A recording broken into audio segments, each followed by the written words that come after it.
Bem-vindos, pessoal!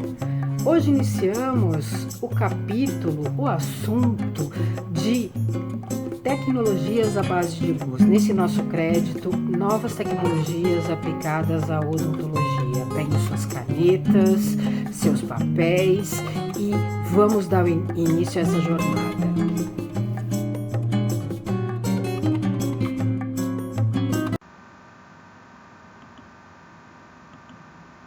Na luta contra o coronavírus, fique em casa e assista a sua videoaula.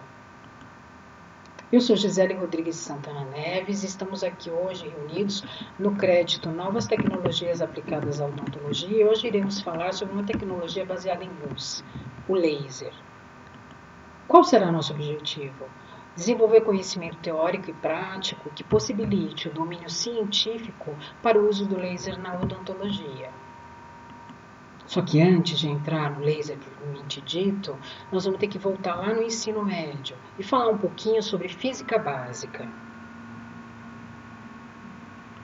Para entendermos os princípios básicos do laser, temos que primeiro entender os princípios da matéria. Temos que lembrar que átomos são constituídos de núcleos e de elétrons. A interação da luz com a matéria se dá por meio de dois processos básicos, absorção e emissão. Quando o elétron está numa das suas órbitas internas de mais baixa energia e interage com a luz, ele é promovido para órbitas mais externas. Esse é o processo de absorção. Por outro lado, quando um elétron passa de uma órbita externa para uma órbita interna menos energética, há a emissão de um fóton. Outro processo, a emissão estimulada, ocorre quando um átomo está com um elétron excitado e não absorve mais energia. Porém, quando um fóton de mesma energia incide, o elétron decai, resultando dois fótons, na mesma direção, fase, frequência e polarização do fóton que o promoveu. Agora que já relembramos um pouco da nossa física básica, vamos direto ao ponto. O que é o laser? Laser é um acrônimo, é uma palavra formada pelas letras de outras palavras. No caso, Light Amplification by Stimulation and Emission of Radiation. E o que significa isso no português? Amplificação da luz por emissão estimulada da radiação. Vamos fazer uma breve retrospectiva histórica ao respeito do laser. A história do laser inicia-se em 1917 com Einstein, quando ele publica On the Quantum Theory of Radiation, sobre a teoria quântica da radiação. A seguir, em 1958, é publicado um paper em que Schlow e Tons fazem a primeira publicação científica a respeito do maser. O que era o maser? Amplificação de micro-ondas por emissão estimulada. E então, por fim, em 1960, o primeiro laser ele foi desenvolvido por Theodor Maiman. Apesar de Maiman ser o pai do laser cientificamente, a sua concepção começa com Einstein, em 1917. Agora nós vamos pegar aquele acrônimo e ver letra por letra. Luz. Laser é uma luz com propriedades muito particulares, que só esta luz tem.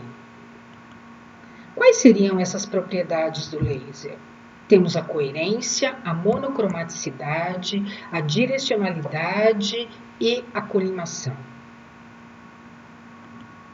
O que vem a ser a coerência? Estar coerente é estar organizado. Isso significa que cada fóton ele se move em sintonia com os outros. O que isso significa? Isso significa que todos os fótons têm comprimento de onda e frequência de onda idênticos. Ou seja, fótons de mesmo comprimento de onda se propagando na mesma direção e vibrando, portanto, na mesma taxa. Então, nessa figura esquemática, a gente vê fótons, caminhando com o mesmo comprimento de onda e com a mesma taxa, vibrando com a mesma taxa, diferente de uma luz halógena, em que você tem comprimentos de onda diversos, como aqui, por exemplo, e aqui, e a taxa variando de forma aleatória. Passamos por coerência, agora entraremos na monocromaticidade. A monocromaticidade também é uma propriedade do laser que nos mostra o quê? Que a luz laser é composta de fótons pelo mesmo comprimento de onda, isto é, com uma única cor. A luz laser ela possui uma única cor, diferente da luz convencional, que ela pode ser dissipada em várias cores. O comprimento de onda da luz ele é determinado pela quantidade de energia liberada quando o elétron cai para uma órbita mais baixa. Então, relembrando lá na nossa física básica, quando um átomo ele recebe um estímulo de energia, ele faz com que esse elétron ele se mova nas camadas. E quando ele cai para uma órbita mais baixa, ele libera um fóton, que é um pacote de energia. E dependendo do quanto de energia tem esse pacote, é que eu tenho um comprimento de onda. E esse comprimento de onda é uma identidade única, com uma única cor. Passando para outra propriedade, vamos agora abordar o que é a colimação.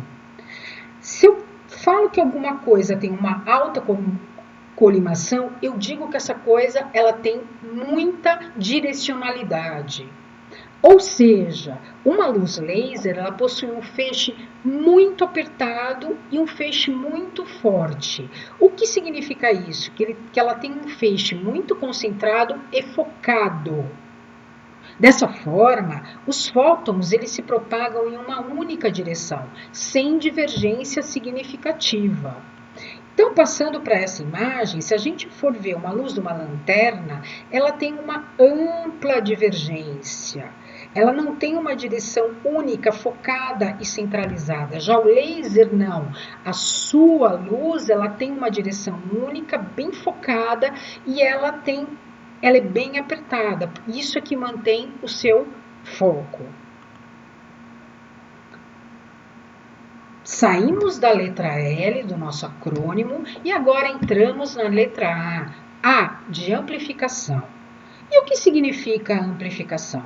A amplificação que um feixe de luz intenso tem é quando ele está muito brilhante, certo? O laser ele pode ser ativado por alguns fótons, mas muitos outros são gerados. Então, apesar do laser ele ser ativado por alguns fótons, na hora da produção da luz laser, a gente tem muitos outros fótons que são gerados. A luz inicial ela é amplificada por esse amontoado de fótons para criar um feixe compacto e muito brilhante. Então, nessa figura esquemática, a gente vê que um fóton ele pode vir acompanhado, um fóton ele pode gerar mais 2 fótons, dependendo se ele tem anteparos e ele bate, né? Ele vai se dissipando a energia, que pode se abrir em mais 2, que pode se abrir em mais 4. Então, a gente diz que a luz laser ela é amplificada justamente porque você vai ter um feixe muito brilhante sendo criado a partir de vários pacotes de energia. Só que nem todos os pacotes é que vão formar essa luz. Alguns vão até sobrar.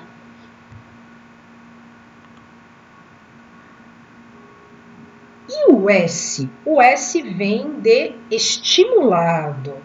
O que isso significa? Significa que os fótons eles são amplificados, estimulando um átomo a liberar mais fótons. Então, quando você tem um elétron pulando de uma camada superior para uma camada basal, você tem a liberação de um fóton.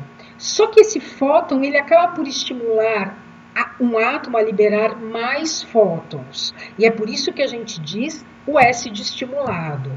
Um átomo, a gente tem que entender que ele pode existir em um estado excitado, semelhante a um arco esticado. Imaginem vocês praticando tiro ao alvo, com flecha, certo? Aí vocês vão pegar o arco e vão esticar. Chega uma hora que você não consegue mais manter esse arco esticado. E o que acontece? Você relaxa. Quando você relaxa, você lança a flecha em direção ao alvo. No caso do átomo, quando ele relaxa, ele faz com que o elétron que está numa camada mais excitada caia para a camada basal e aí sim emite-se um pacote de energia que é o chamado fóton. E o E da palavra laser, o que ele significa? Emissão. Refere-se então à emissão dos fótons.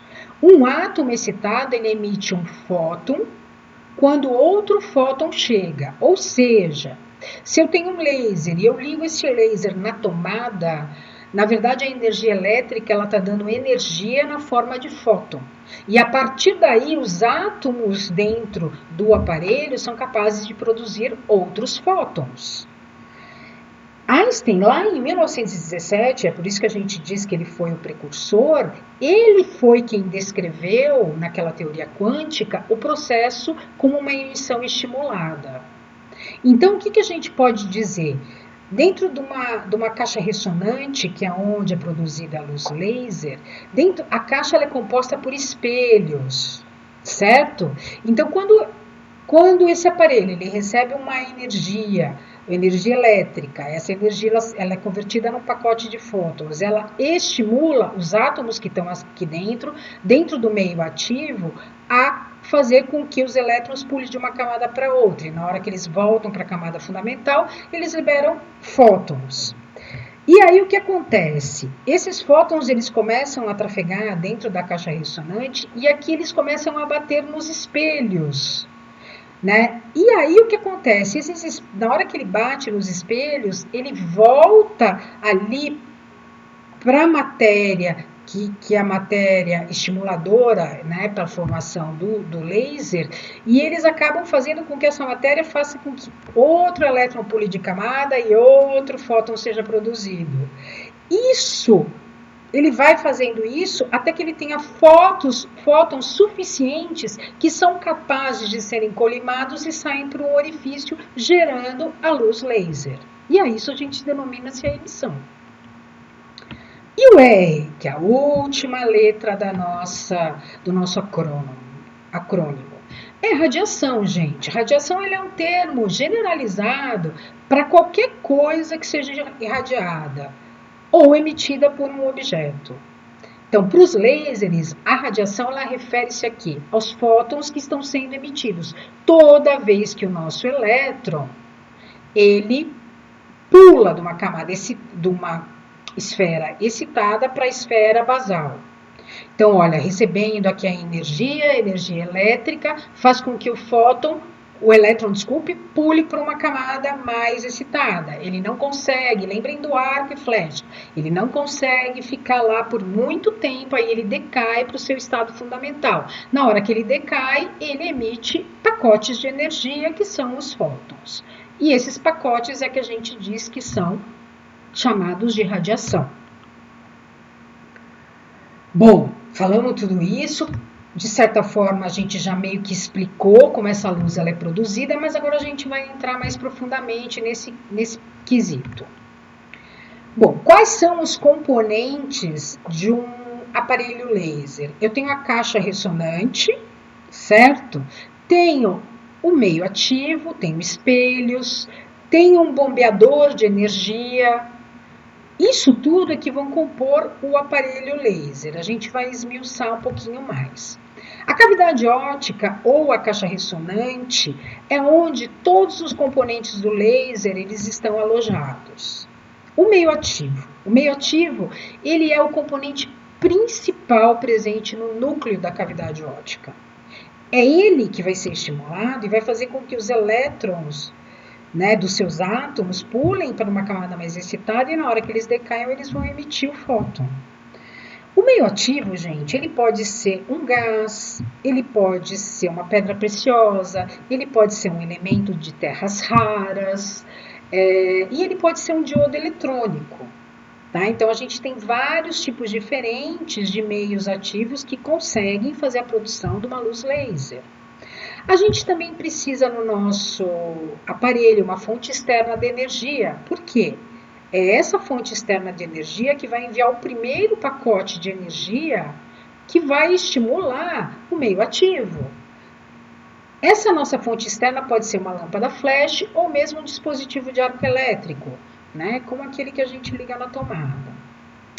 Também, dentro da nossa caixa ressonante, a gente tem os espelhos ópticos, sendo que um é totalmente refletivo e um é parcialmente transmissivo. Para quê? Isso faz com que haja uma amplificação da produção de pacotes energéticos na forma de fótons. Também a gente tem um ressonador óptico, que ele ajuda a evitar a dispersão da radiação na cavidade óptica. Então, o ressonador, na verdade, é como se ele fosse um recolhedor dos fótons, é como se ele pegasse os fótons e colocasse em uma sacola, para poder impedir essa dispersão dos fótons, para que ele possa sair pelo orifício. E uma lente também é uma lente porque ela vai ajudar na convergência da luz para o ponto focal, que é o orifício aonde a luz vai ser emitida. Então, esses são os componentes de um laser. Recapitulando, cavidade óptica, ou caixa ressonante, o meio ativo, que pode ser um gás, pode ser uma pedra preciosa, pode ser um elemento de terra rara, pode ser um eletrodo, né? Um eletrodo.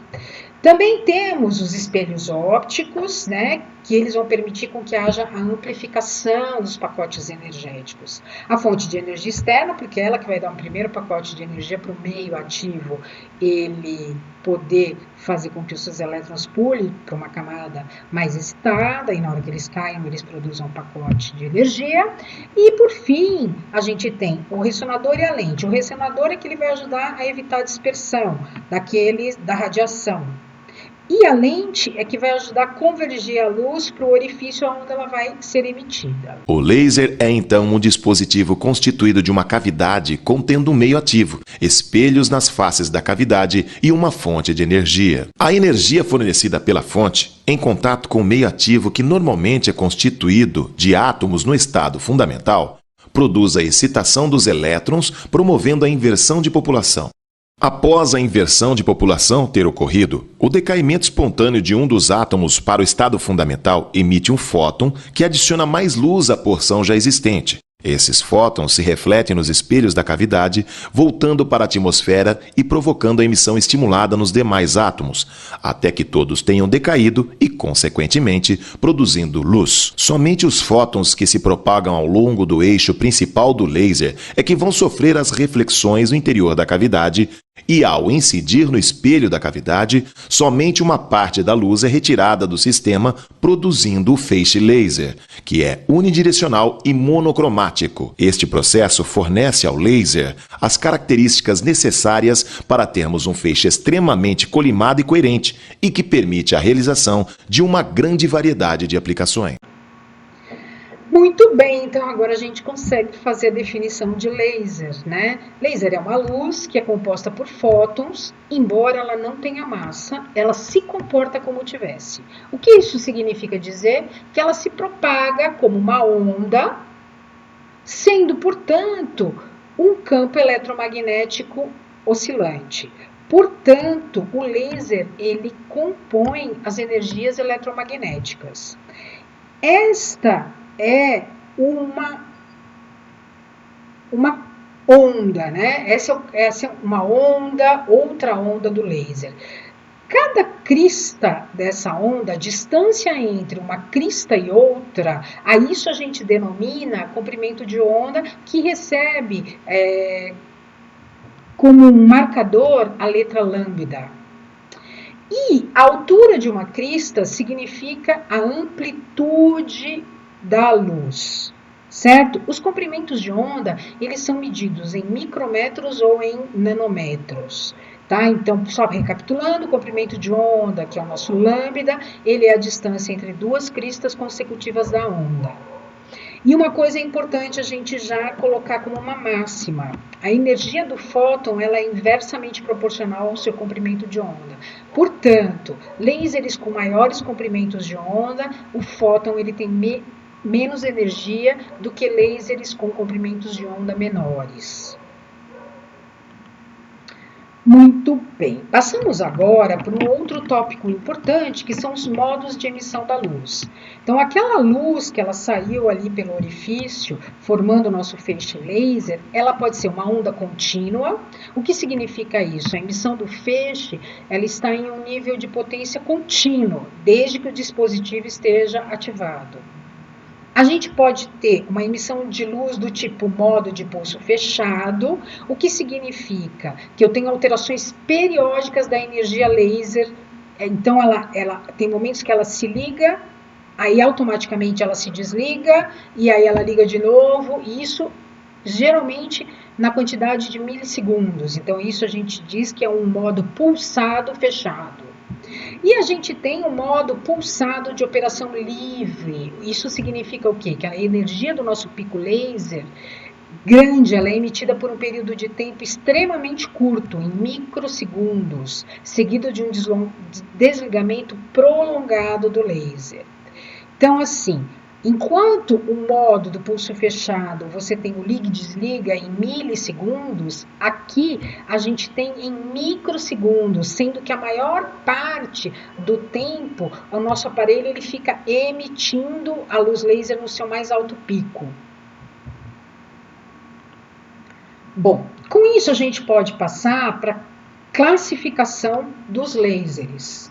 Né? A gente tem várias classificações dos lasers, mas a gente vai usar mais a classificação adotada nas ciências da saúde. Mas só para vocês terem um conhecimento das outras classificações, eu passo para essa tabela em que o laser ele pode ser classificado de acordo com o seu estado, se ele está no estado gasoso ou no estado sólido, no estado gasoso, no estado sólido ou no estado de semicondutor. Então, dentro do gasoso, a gente tem como exemplos o laser de CO2, o laser de argônio, ou seja, você tem uma ampola de gás ali no meio ativo que vai fazer a geração da luz. No estado sólido, eu tenho elementos de terras raras, né? Então, como exemplo, como elemento de terras raras, eu tenho o neodímio Yag, o erbium Yag e o rômio Yag. Também poderia ter um de pedras preciosas, o laser de rubi, ele é um laser no estado sólido. E os lasers semicondutores são aqueles feitos a partir de um diodo, que é um componente eletrônico. Bom, também eu posso classificar o laser de acordo com o meio ativo que o gera. Então, por exemplo, eu posso ter gás, né? E aí a gente já falou, o CO2, o nitrogênio e o hélio. Eu posso ter sólido, e aí eu tenho o neodímio Yag, erbium Yag e rômio Yag. Eles são feitos a partir de elementos de terras raras e, no caso, são cristais de ítrium, alumínio, de neodímio, de erbium e de rômio. E eu também posso ter o laser na forma de um semicondutor, através de componentes eletrônicos, aqui a gente dá o nome de diodo. Que são esses componentes eletrônicos? Eles são chips semicondutores, que eles funcionam como um eletrodo, né? Então você teria uma camada de material que teria uma carga positiva, e uma camada de folga, que é uma camada de matéria eletronegativa. Certo? Então, essa é uma possível classificação dos lasers. E aí a gente tem a nossa classificação na área das ciências da saúde. E dentro da área das ciências da saúde, a gente tem lasers de baixa intensidade ou baixa potência e lasers de alta intensidade ou de alta potência. Vamos começar falando dos lasers de alta potência. Bom, os lasers de alta potência na odontologia, eles são utilizados na remoção do tecido cariado e preparo cavitário. Eles ajudam a remover peças protéticas, condicionam o esmalte à dentina, sem que você tenha que fazer um condicionamento ácido. Eles são responsáveis por redução microbiana, tanto de cavidade quanto dentro do canal radicular. Eles podem ser usados como coadjuvante ao tratamento endodôntico convencional. Eles podem ser usados na prevenção da cárie, fazendo um selamento biológico. Eles podem ser usados no tratamento e no controle da hipersensibilidade dentinária, para aumento de coroa clínica, como incisão e vaporização de tecidos em procedimentos cirúrgicos. Eles podem ser usados na curetagem, auxiliando o tratamento periodontal convencional, na despigmentação melânica gengival, para as pessoas da raça negra, que tem bastante pigmentação melânica, e também ser usado em cirurgias de tecido mole. Então, vejam, os lasers de alta potência, alta intensidade, eles têm diversas aplicabilidades dentro da odontologia. Vamos começar falando sobre alguns deles, né, que estão no estado sólido e cujo seu meio ativo são elementos de terras raras. Então, a gente tem o erbium, crômio, yttrium, a gente tem o erbium YAG. Esses lasers, eles trabalham num comprimento de onda entre 2.780 nanômetros a 2.940 nanômetros. Voltando àquela máxima, grandes comprimentos de onda, fótons com pequena energia. Esses são lasers que são altamente absorvidos tanto por água quanto por hidroxiapatita. Portanto, a gente já pode fazer uma máxima. Eles são bons para tecido mole, que é um tecido que contém muita água, e eles são bons para tecidos duros dentários, por causa da hidroxiapatita. E é por isso que eles são lasers indicados para a realização de preparos cavitários. Eles são lasers indicados para fazer o selamento biológico e prevenir cárie. Eles são lasers indicados para ablação de tecidos.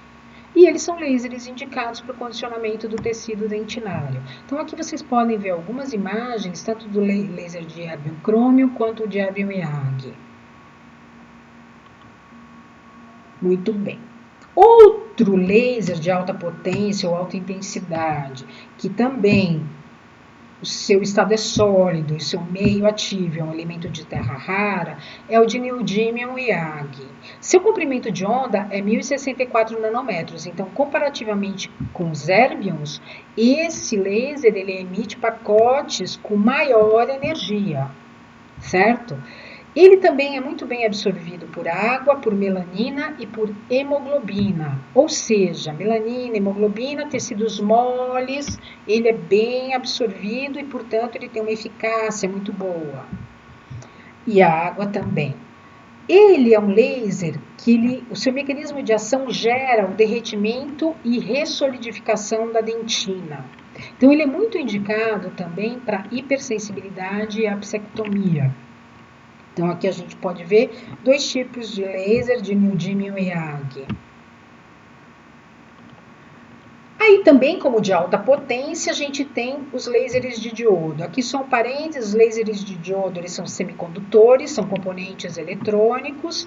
E os lasers de diodo eles podem ser tanto de alta quanto de baixa potência. Ok? Então, aqui nós estamos falando do de alta primeiro, depois a gente vai falar sobre os de baixa potência. Aqui só para já aproveitar, essas são imagens de laser de diodo. O comprimento de onda dos lasers de diodo ficam entre 808 e 890 nanômetros, seguindo aquela máxima, menores comprimentos de onda, pacotes com fótons com mais energia. E esses lasers de diodo, eles têm grande absorção por água, melanina e hemoglobina. Portanto, para cirurgias em tecido mole, eles são muito bem indicados. Agora, passando para um laser do estado gasoso, de alta potência, a gente tem o laser de CO2, tá?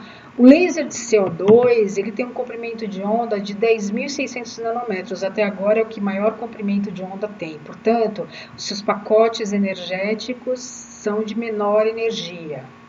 Ele também tem uma boa absorção pelos tecidos moles, tá? E ele, no tecido mole, ele é muito responsável pela vaporização dos tecidos. Então, o laser de CO2 ele é muito, muito usado em cirurgia.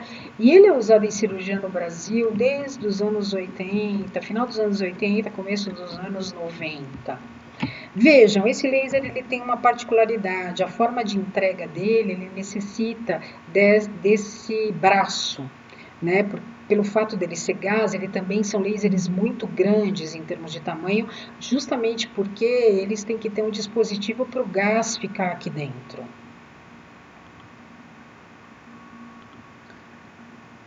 Os lasers de alta potência, eles são clamados como resultado da sua utilização, redução microbiana. Né? Por quê? Como as bactérias elas têm uma grande quantidade de água na sua composição, e esses lasers geralmente eles são bem absorvidos pela água, as bactérias vão ter uma alta absorção dessa luz laser. E na hora que as bactérias absorvem essa luz ela é convertida em calor. E esse calor é que provoca a evaporação do seu conteúdo. E isso leva à morte celular. Mas é importante salientar, não vamos confundir com terapia fotodinâmica, que tem outro tipo de mecanismo de ação e, inclusive, usa outro tipo de laser, ok? Muito bem. Os lasers de alta potência, como a gente pôde ver, por eles levarem esse aquecimento, né, e a vaporização do conteúdo bacteriano, eles são indicados para redução microbiana mesmo. E redução microbiana onde? Nas paredes dos preparos cavitários, após a remoção de cárie, anteriormente a uma restauração definitiva, com um tratamento mesmo tecidual, sobre preparo protético antes da cimentação de uma restauração indireta e na forma intraradicular nos procedimentos endodônticos. Né? E eles justificam essa utilização justamente por causa dessa redução microbiana. Ele consegue também remover o smear, né? E aí chegar naquela dentina que ela está afetada, mas tem uma carga bacteriana alta, principalmente nos túbulos dentro dos túbulos dentinários. Ainda com relação aos lasers de alta potência ou alta intensidade, é importante que os parâmetros utilizados na aplicação e usabilidade desse instrumento óptico sejam parâmetros adequados, porque se forem parâmetros inadequados, eles vão levar ao quê? A uma desnaturação proteica e necrose tecidual. Então, por exemplo, se você usar um parâmetro inadequado dentro de um canal radicular, você pode gerar uma anquilose daquele dente ou mesmo uma reabsorção radicular. Daí a importância de estabelecer protocolos quando a gente utiliza o laser como uma ferramenta terapêutica. Agora a gente vai entrar nos lasers de baixa potência, ou também chamados lasers de baixa intensidade.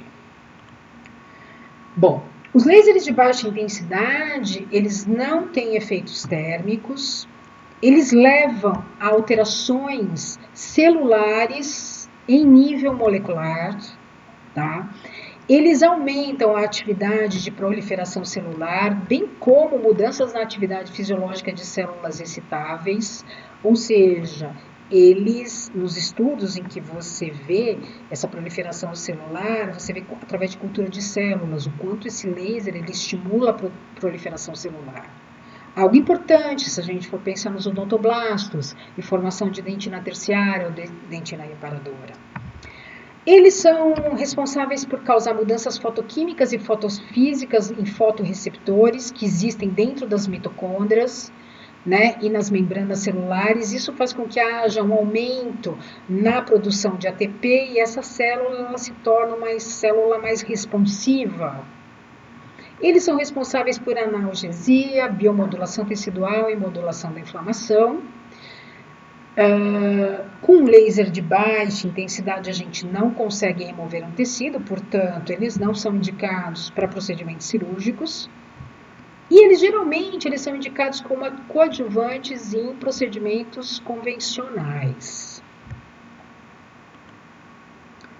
Muito bem. Os lasers de baixa potência, só para vocês saberem, eles são utilizados na odontologia e já se tem protocolos estabelecidos para desordens musculares de cabeça e pescoço, aqui mais os fisioterapeutas trabalham, em parestesia, pericoronarite, pós-operatório cirúrgico, quilite angular, trismo, como coadjuvante no tratamento básico periodontal, estimulando cicatrização, estimulando o reparo ósseo, como coadjuvante em dentística restauradora, levando a uma estimulação de odontoblastos e, portanto, formação de dentina terciária, dentina reparadora, como coadjuvante ao tratamento endodôntico, né, estimulando, por exemplo, células, né, principalmente nos casos em traumatismos sem a psificação total. Eles são utilizados pós-clareamento dental na redução da sensibilidade dentinária e dentária, em afta ou úlcera aftosa recorrente, dor e disfunção da articulação temporomandibular, no herpes simples labial recorrente, no zoster também, na hipersensibilidade dentinária, na mucosite oral, paranefralgia do trigêmeo e paralisia facial. Vejam quanta aplicabilidade esse aparelho tem e essa luz tem para poder ser utilizada em serviço do nosso paciente. Bom, com relação aos lasers de baixa intensidade, a gente pode perceber que seus efeitos fundamentais, eles são efeitos biológicos, tanto de crescimento celular estimulado, e aí quando a gente fala de crescimento celular estimulado, a gente está falando de tecido conjuntivo, tendinoso e ósseo, também efeitos biológicos na regeneração celular, inclusive maior regeneração de células nervosas e efeito anti-inflamatório, né? Porque ele reduz a habilidade dos linfócitos a reagir a estímulos antigênicos e dessa forma os linfócitos tendo essa mediação, eles liberam menos substâncias pró-inflamatórias. Também os lasers de baixa intensidade, eles estão ainda nesses efeitos biológicos relacionados com a redução do edema e revascularização, uma vez que eles levam a uma maior regeneração dos vasos linfáticos e veias, redução de fibrose na formação tissular, porque ele leva a maior concentração de conteúdo de enzimas específicas, aumenta produtos celulares e muda o conteúdo de prostaglandina, favorecendo a cicatrização, e na função nervosa estimulada. Por quê? Porque ele aumenta a amplitude dos potenciais de ação. Então, com relação a esse último item, a gente já vincula necessariamente os efeitos biológicos à analgesia. Por quê? Porque com esse aumento da microcirculação local, se favorece a eliminação de substâncias halógenas, geradoras de dor, como por exemplo as prostaglandinas, bem como a diminuição do edema também favorece a analgesia. Além do que, há um aumento na síntese e liberação de opiáceos endógenos, como por exemplo a endorfina e encefalina, que são vias analgésicas naturais. E também há um aumento na síntese de serotonina e prolactina, dando uma sensação de bem-estar. Assim, a gente pode fazer um resumo dos efeitos biológicos dos lasers de baixa intensidade, fundamentalmente no quesito analgesia, biomodulação e ser uma potente arma anti-inflamatória.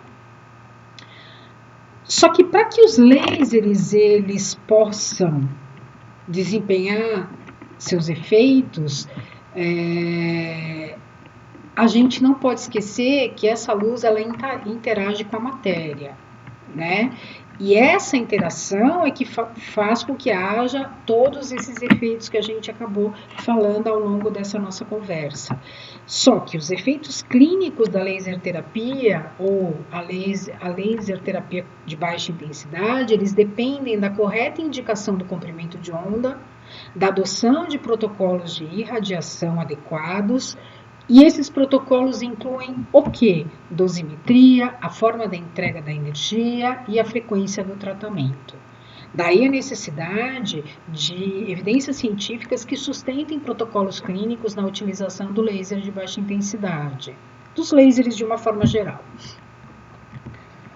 Bom, quais são os fatores que determinam essa interação entre o laser e a matéria? A gente tem comprimento de onda do laser, densidade de potência e diferença no sistema de distribuição. Já os fatores ligados aos tecidos, à matéria propriamente dita, que determinam o efeito do laser, inclui o quê? Composição química, a estrutura espacial da matéria e a estrutura isotrópica. Só para a gente entender um pouquinho disso, vamos imaginar que o tecido ele tem alta concentração de água, então eu vou ter que escolher comprimentos de onda do laser que tenham alta absorção em água. Vamos imaginar também que eu tenha um tecido que tenha anisotropia. Anisotropia é a propriedade que um tecido tem de formar obstáculos. É como se ele estivesse num labirinto e cada parede do labirinto fossem espelhos. Esses espelhos, eles acabam por espalhar a luz, e isso pode determinar ou não um efeito. Só para vocês terem uma noção, o esmalte dentário é altamente anisotrópico. É como se ele fosse cristais, eles funcionam como se fossem espelhos, que vai fazendo com que essa luz espalhe. Então, se eu quero uma quantidade de luz absorvida maior, o esmalte dentário eu não terei isso, eu terei mais espalhamento da luz. E, por conseguinte, o meu efeito ele vai vir do espalhamento e não da absorção. Então, todos esses fatores, eles vão mostrando para a gente como essa interação laser-matéria acontece e os possíveis efeitos e resultados que eu tenho dessa interação. Então, só para vocês terem uma ideia, as estruturas ou tecidos biológicos, eles apresentam os chamados cromóforos, certo? E são a presença desses cromóforos é que fazem com que eu tenha, por exemplo, a indicação do laser de Erbil-Yaghi para usar em esmalte em tecidos duros mineralizados, justamente porque o laser de Erbil-Yaghi, ele está mais ou menos aqui, o comprimento de onda está entre 2 e 3 micrômetros. Isso significa que o maior pico de absorção dele está aqui, ó, em hidroxiapatita e em água, ó lá, o laser de Erbil. O de Romeo, ele está mais aqui. O de neodymium, ele está um pouco abaixo, ele está aqui, ó. Né? Você tem um pico em água, mas você não tem nada em hidroxiapatita. Então, esses cromóforos é que vão estar presentes nos tecidos e eles vão ser o elo, eles vão ser, na verdade, a fechadura, onde a chave de luz laser vai encaixar para poder dar o seu efeito. E nessa interação entre o laser e a matéria, que depende desses cromóforos, a gente vai ter a reflexão, a transmissão, o espalhamento ou a absorção. Então, o que vem a ser a reflexão? A reflexão nada mais é do que um fenômeno físico, onde ocorre a mudança da direção de propagação da luz, desde que essa luz tenha uma incidência num ângulo menor ou maior do que 90 graus. Então, isso aqui é reflexão. Eu tenho incidência da luz num ângulo que não é 90 graus, e aí o que acontece? Você tem essa luz refletida na mesma direção da onde ela foi incidida, certo? E você tem toda a reflexão dela, você não tem qualquer absorção dela. Quando eu tenho transmissão, a onda ela atravessa o dente iluminando ele e refrata na outra superfície. Então, ela atravessa a superfície da matéria, ela entra pela matéria e sai pelo outro lado da matéria refratando. Então, é o que a gente vê aqui na letra C. A luz entra com ângulo de incidência, atravessa toda a matéria e refrata na outra superfície. E a gente tem o espalhamento ou dispersão. É quando você incide um fóton, uma energia ali na matéria, e esse fóton ele muda de direção sem perder energia.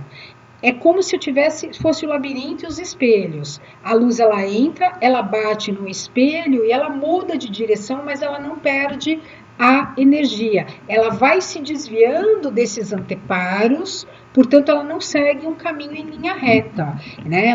Ela segue um caminho onde ela bate nos anteparos e sem perder energia, ela vai atravessando a matéria.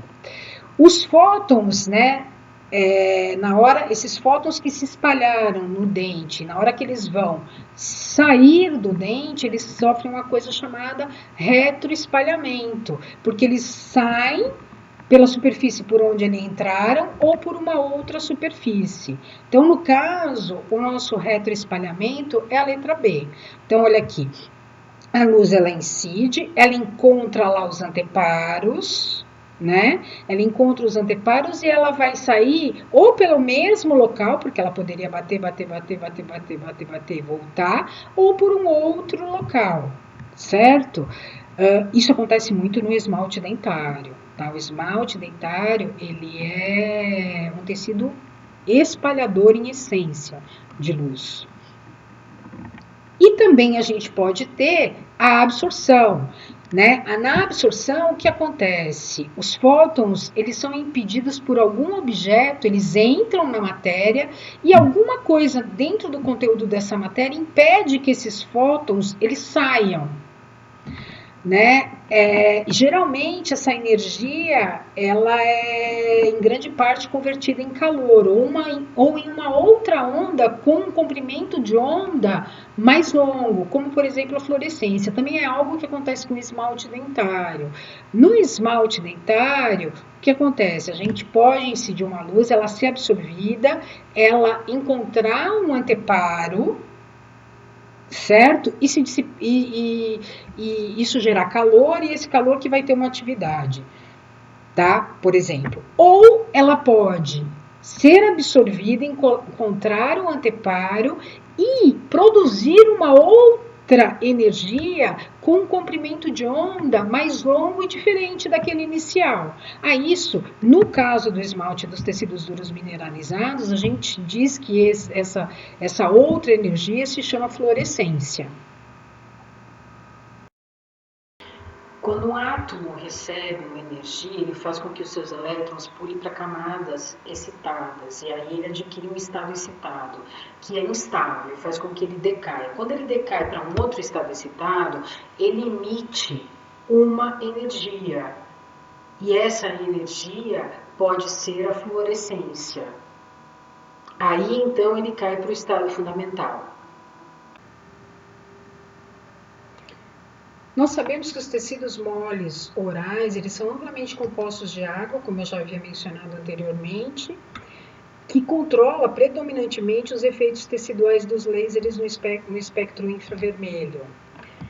Os elementos de tecido que exibem um alto coeficiente de absorção para um comprimento de onda específico são os chamados cromóforos, como eu logo mostrei nos slides anteriores. Então, aqui é o nosso quadro dos principais cromóforos em tecidos biológicos. A gente tem as proteínas, a hemoglobina, oxihemoglobina, adenina, água, nós temos melanina, dopamelanina, hidroxiapatita, estão aqui, por exemplo. Se eu tivesse um laser de comprimento de onda, aqui nós estamos pegando só mais a curva da hidroxiapatita e da água. Então aqui, somente lasers de baixa intensidade, que eles estão aqui ó, nessa faixa, os lasers de baixa intensidade, eles estão nessa faixa.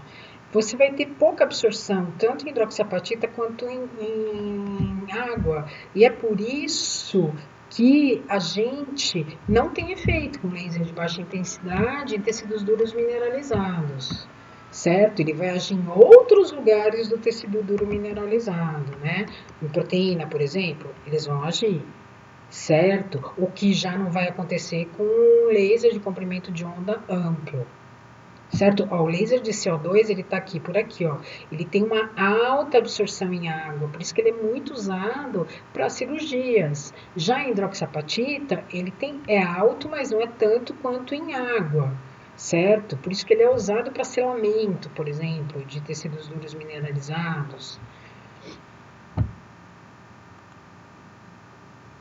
E o que são parâmetros, né? A gente ficou falando sobre os parâmetros. Bom, dentre os parâmetros a gente tem potência. Potência, ela está ligada ao número de fótons que está sendo emitido pela fonte e é designada por watts. Uma coisa é eu ter uma potência em miliwatts e outra coisa é eu ter em watt. Geralmente os lasers de alta intensidade, eles têm potências em watt.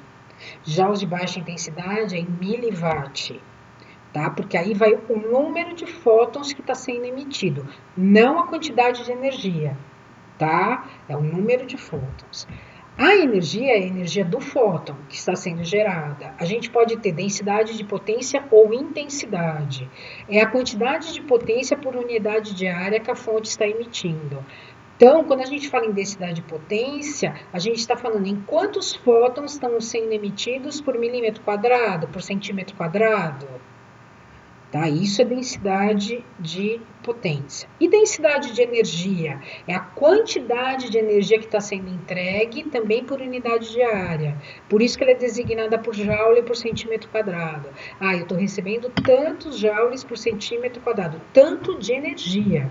Não tem a ver com o número de pacotinhos, mas sim a qualidade dos pacotinhos.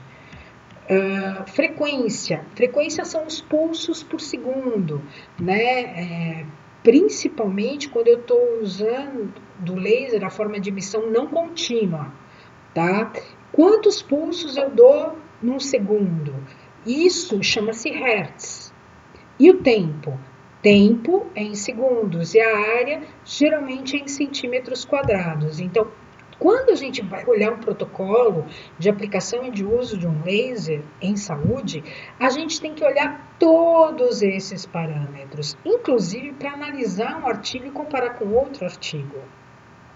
Né? A gente deveria usar os mesmos parâmetros e aí comparar efeitos, por exemplo, em termos de ciência. Bom, então o que a gente pode dizer? Que a interação do laser e o tecido, que é a matéria, vai depender da densidade de potência, no número de pacotinhos de fótons que são entregues, bem como densidade de energia, a quantidade de energia que é entregue e o tempo de exposição. E aí, as nossas interações entre o laser e os tecidos biológicos, elas podem ser fotoquímicas, fototérmicas, fotoablativas, eletromecânicas, e esse vai ser o objeto da nossa próxima aula. E para cálculo da dosimetria, né? Os cálculos de dosimetria, hoje os aparelhos, eles já vêm com esses cálculos feitos e você só escolhe ali aquilo que você quer. Só que a gente deveria entender como são feitos esses cálculos. Por quê? Para a gente entender quais são os possíveis efeitos ou não. Então, densidade de energia é igual a energia sobre a área, por isso que é joules por centímetro quadrado. O tempo, ele tem que ser determinado por quanto tempo eu quero aplicar meu laser, o tempo de exposição. Eu vou ter que ter a densidade de energia que eu quero aplicar, vezes a área sobre a potência. Isso me dá o tempo de exposição. E a energia? Energia é igual a potência vezes o tempo. A potência não é watt? Watt por segundo é igual a energia, que é igual a joule. Tá? E sempre a nossa área vai estar em centímetro quadrado. E quanto é um watt? Um watt é igual a 10 elevado à terceira miliwatts. Laser é ótica, é física e laser é matemática, pessoal. Bom, então, também para dosimetria, para ver o quanto de dose que eu aplico para essa ou aquela patologia, é importante eu também conhecer o spot size do meu equipamento, né? O diâmetro do feixe, né? A área daquele feixe. Porque naquela área, quando eu faço uma aplicação pontual, eu tenho que ver o quanto de área eu tenho ali em cada ponto. Então, só para vocês terem um exemplo, um laser da DMC, ele tem a ponta dele, o feixe dele, ele tem 0,028 centímetros quadrados. Já um laser da Condortec, 0,017. Esse tem uma área maior do que esse. Esse aqui tem uma área, da MM Optics, ele tem uma área maior do que todos. Então, também conhecer o spot size é importante para você conhecer a área que você vai usar nessas contas aqui, né? Essa área aqui é a área do spot size. E quantos pontos a gente deve aplicar, né, na hora que eu estou fazendo, por exemplo, uma laser terapia? Vai depender do tamanho da lesão, certo? Porque vai depender do tamanho da lesão e do meu spot size. Então, eu vou ter que ter o tamanho da lesão, saber o meu spot size e ver quantos pontos eu vou ter que aplicar. Também vai depender da potência utilizada.